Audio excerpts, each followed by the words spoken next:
নমস্কার বন্ধুরা, শর্মিলা সবিতে আপনাদের সকলকে স্বাগত। আজ আমি আপনাদের সাথে শেয়ার করব অনুষ্ঠান বাড়ির মতো টমেটো খেজুর আমসত্ত্বের চাটনি কিভাবে বাড়িতে আপনারা বানাবেন তার রেসিপি অ্যান্ড টিপস সহ আপনাদের সামনে নিয়ে হাজির হয়েছি।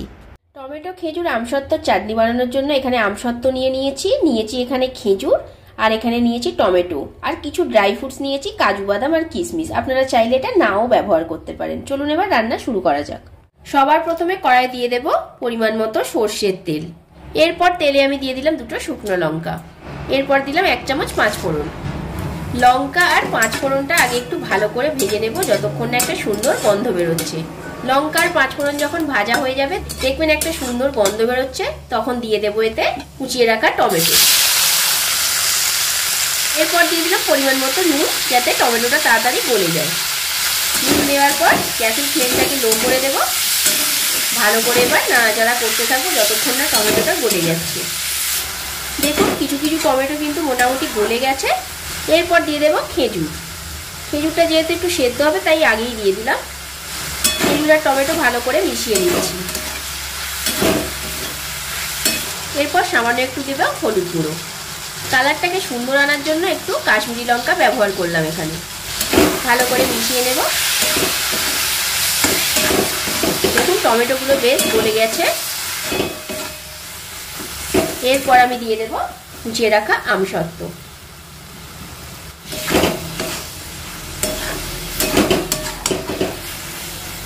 সমস্ত কিছুকে খুব ভালো করে মিশিয়ে নিচ্ছি। একদম সামান্য জল এখানে একটু ব্যবহার করছি, যেহেতু টমেটো দিয়ে জল বেরোয় তাই এখানে বেশি জল ব্যবহার করলাম না। সমস্ত কিছুকে আগে একটু ভালো করে সেদ্ধ করে নিই। তারপর আমি দিয়ে দেবো চিনি। যে ড্রাই ফ্রুটসগুলো রেখেছিলাম ওইগুলো দিয়ে দিলাম। দেখুন টমেটো কিন্তু খুব ভালোভাবে গলে গেছে। এবার আমি এখানে দিয়ে দেবো কিন্তু পরিমাণ মতো চিনি। আপনারা যে যেরকম মিষ্টি পছন্দ করেন সেই হিসাবে এখানে চিনি ব্যবহার করবেন। এবার চিনি দিয়ে ভালো করে আমি সমস্তটা মিশিয়ে নেব।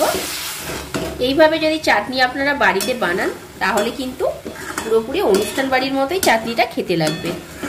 আমি যেভাবে বাড়িতে বানাই সেইভাবেই কিন্তু আপনাদের সাথে শেয়ার করলাম। দেখুন চিনিটা দেওয়ার পর কিন্তু কালারটা পুরো একদম অনুষ্ঠান বাড়ির মতোই দেখতে লাগছে।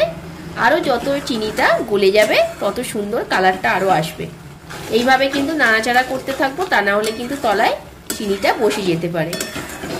দেখুন চিনি কিন্তু খুব ভালোভাবে গলে গেছে আর কালারটাও কিন্তু খুব সুন্দর এসে গেছে। এরপর আমি এখানে দিয়ে দেব পাতিলেবুর রস। ভালো করে সমস্তটা মিশিয়ে নিচ্ছি। পাতিলেবুর রস দিলে কিন্তু চাটনির টেস্টটা আরও বেড়ে যায়, তাই এখানে পাতিলেবুর রসটা আমি ব্যবহার করলাম। আপনাদের যদি মনে হয় যে পাতিলেবু আমাদের ঘরে এখন অ্যাভেলেবেল নেই তাহলে আপনারা ওটা স্কিপও করতে পারেন, কোনো অসুবিধা নেই। দেখুন অনুষ্ঠান বাড়ির মতো খেজুর আমসত্ত্ব দিয়ে টমেটোর চাটনি পুরোপুরি রেডি। এবার এটাকে আমি নামিয়ে নেব।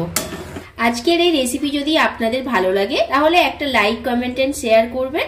যারা আমার চ্যানেলটিকে এখনো সাবস্ক্রাইব করেননি চ্যানেলটিকে সাবস্ক্রাইব করে দিয়ে পাশে থাকা বেল নোটিফিকেশনটি অন করে দেবেন। তাহলে আমার চ্যানেলের নতুন নতুন ভিডিওর আপডেট আপনারা খুব তাড়াতাড়ি নোটিফিকেশনের মাধ্যমে পেয়ে যাবেন।